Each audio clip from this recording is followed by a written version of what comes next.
22 जनवरी 2024 को रामलला अपने स्थान पर होंगे विराजमान।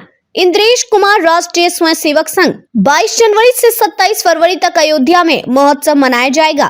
22 जनवरी को पूरे देश के मंदिर, गुरुद्वारा, दरगाह, चर्च सभी को सजाया जाएगा। 1 जनवरी से 15 जनवरी तक देश के हर घर, हर गली, हर मोहल्ले में श्री राम का चित्र व चावल देकर निमंत्रण दिया जाएगा। 5 राज्यों के चुनाव के नतीजे अच्छे आएंगे। प्रधानमंत्री नरेंद्र मोदी के नेतृत्व में भारत एक नए भारत के रूप में विश्व का सर्वोच्च देश बनने जा रहा है। पूरी दुनिया की नजर भारत पर होगी। कामधेनु गोधन एवं आरोग्य संस्थान प्रबंधन समिति ने कामधेनु गोधाम सहायतार्थ तथा मंदिर निर्माणार्थ के लिए श्रीमद् भागवत कथा का आयोजन गोपाष्टमी के अवसर पर किया। इस अवसर पर राष्ट्रीय स्वयंसेवक संघ के सदस्य इंद्रेश कुमार ने भागवत कथा के अवसर पर दीप प्रज्वलित कर कथा का शुभारंभ किया।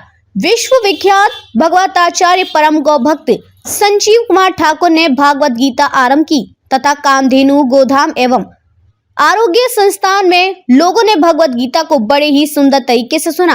राष्ट्रीय स्वयंसेवक संघ राष्ट्रीय कार्यकारिणी के सदस्य इंद्रेश कुमार ने कहा कि आज गोपाष्टमी का महापर्व है। कामधेनु संस्थान की तरफ से श्रीमद् भागवत गीता का पाठ किया जा रहा है। यह अति उत्तम है। गौ माता सर्व कल्याणकारी है, इसलिए गौ को विश्व माता के रूप में जाना जाता है। उसका वध ना हो, गाय की तस्करी ना हो। हिंदू धर्म में गाय को पूजनीय माना जाता है। गाय ऑक्सीजन देती है। गाय के दूध में उसके अमृत है, उसके मूत्र में औषधि है।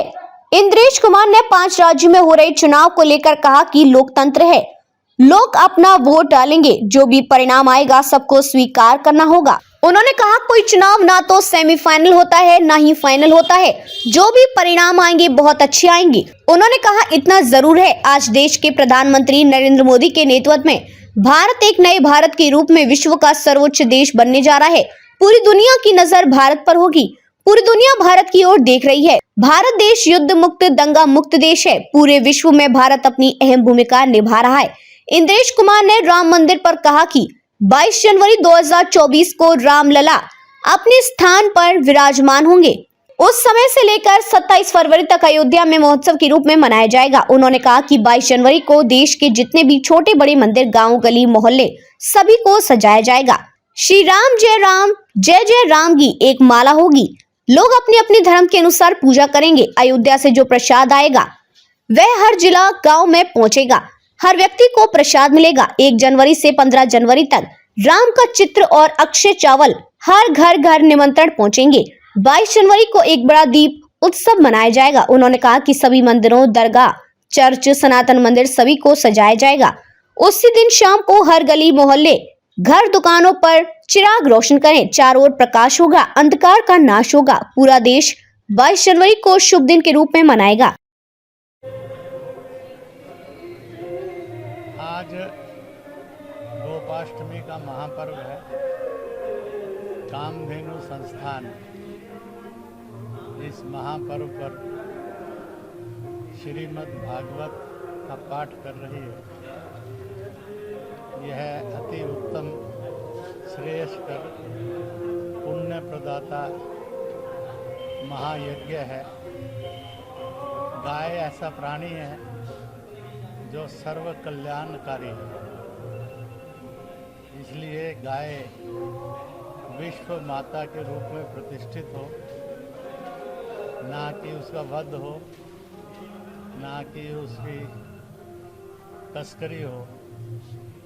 सब धर्मों में गाय को पूजनीय माना है, क्योंकि गाय अपनी जुगाली से ऑक्सीजन, प्राणवायु देती है। दूध उसका पूर्ण खाद्यान्न है, फुल फूड है। मूत्र उसके पूर्ण औषधि है, फुल मेडिसिन है।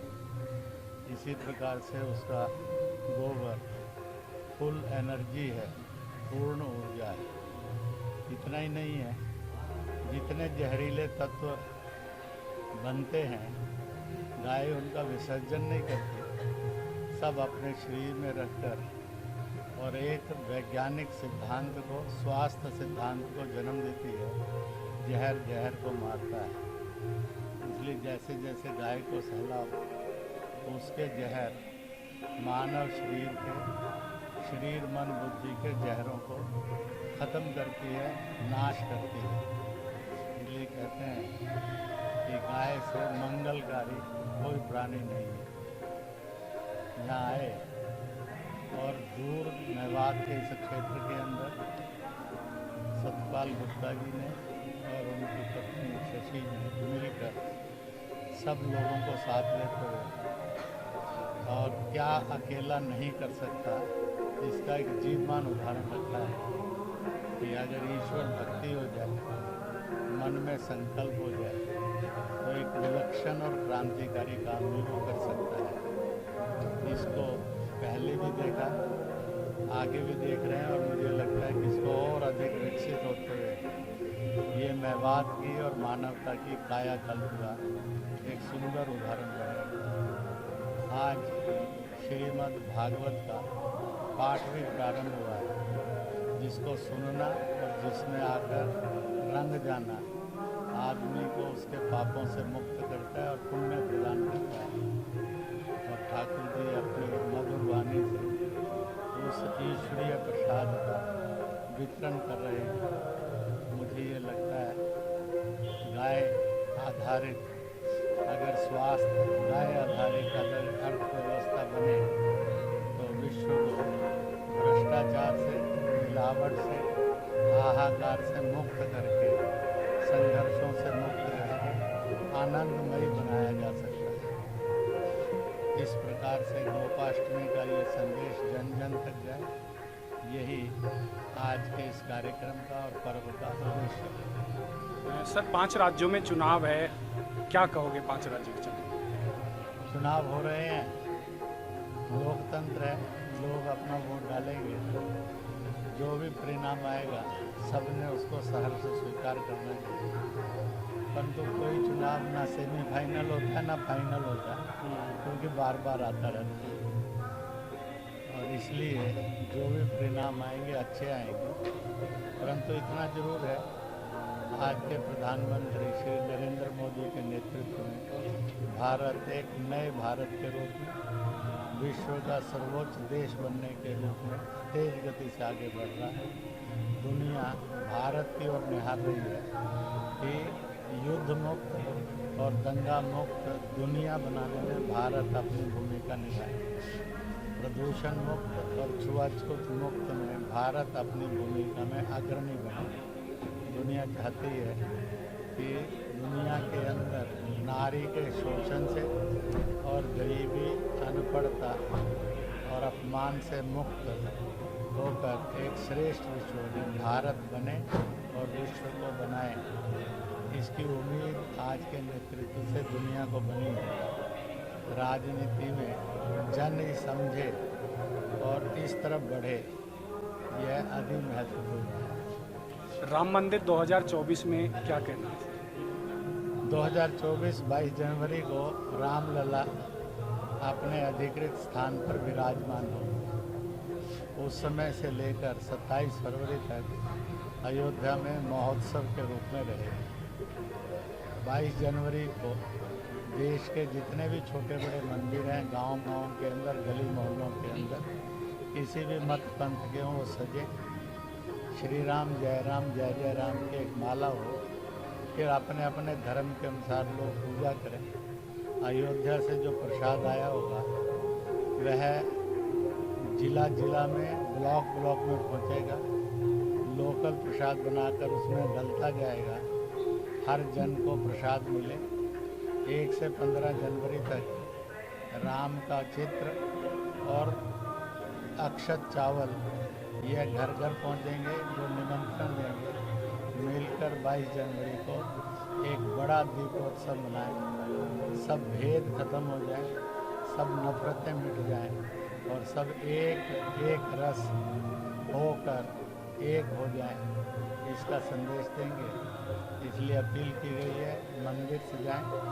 मंदिर का अर्थ केवल सनातनी मंदिर नहीं, वो जैन हो, बौद्ध हो, सिख हो, आर्य समाजी हो, सनातनी हो, राधा स्वामी हो, निरंकारी हो, ब्रह्म कुमारी हो, इवन हो तो दरगाहें भी सजें और चर्च भी सजें और सब करें। और उसी दिन शाम को गली मोहल्ले में, घर दुकान पर और चिराग रोशन करके सब प्रकाशमय करें, अंधकार का नाश हो, प्रकाश की जय जयकार हो, अज्ञान जाए और ज्ञान आए, ऐसा शुभ पर्व 22 जनवरी सबके मंगल का हो। वो वास्तविक इस पावन पर्व पर मैं सभी देशवासियों को शुभकामनाएं देता हूं और सबके अच्छे स्वास्थ्य की कामना करता हूं। देखिए, आज इस पावन पर्व पर निस्सिंधे गौ माता जो है ना, ब्रह्मांड का सर्वोत्तम प्राणी है।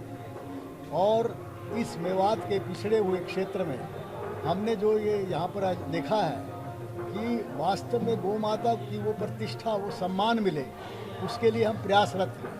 इसके लिए हमने पंचगव्य बेस्ड यहाँ पर मेडिसिन बनाते हैं ताकि जो गोवंश को कटने से बचे, क्योंकि जब तक हम इसका आर्थिक रूप से प्रयोग नहीं करेंगे पंचगव्य को, तब तक गौ माता नहीं बचेगी। उसकी ये हमारी मानना है। उसके लिए हम संवर्धन भी कर रहे हैं, पंचगव्य बेस्ड मेडिसिन बना रहे हैं। और सबसे बड़ी बात, पंचगव्य को मध्य में रखकर हम ये कामधेनु आरोग्य वेलनेस संस्थान जो हॉस्पिटल है गाउज के नाम से, उसकी कल्पना भी हमारी यही है। हम उन्हीं को मध्य में रखकर लोगों का ट्रीटमेंट कर रहे हैं। और देखिए, निरोगी काया सुखी काया, यही इस मंत्र को लेकर हम इसकी ओर आगे बढ़ रहे हैं। और जितने भी यहाँ पर माननीय नरेश जी थे और ठाकुर संजीव कृष्ण जी, जिनके जो हमारे संरक्षक भी हैं इस धाम के, उन्होंने भी यही संदेश दिया है। और इस गोपाष्टमी के शुभ अवसर पर मैं समझता हूँ इसमें जल्दी से जल्दी सरकारें और लोगों के प्रयास से हम गौ माता की वही प्रतिष्ठा ला पाएंगे। ये इसी उम्मीदों के साथ हम सब लोगों को बधाई देते हैं और मंगल कामना करते हैं।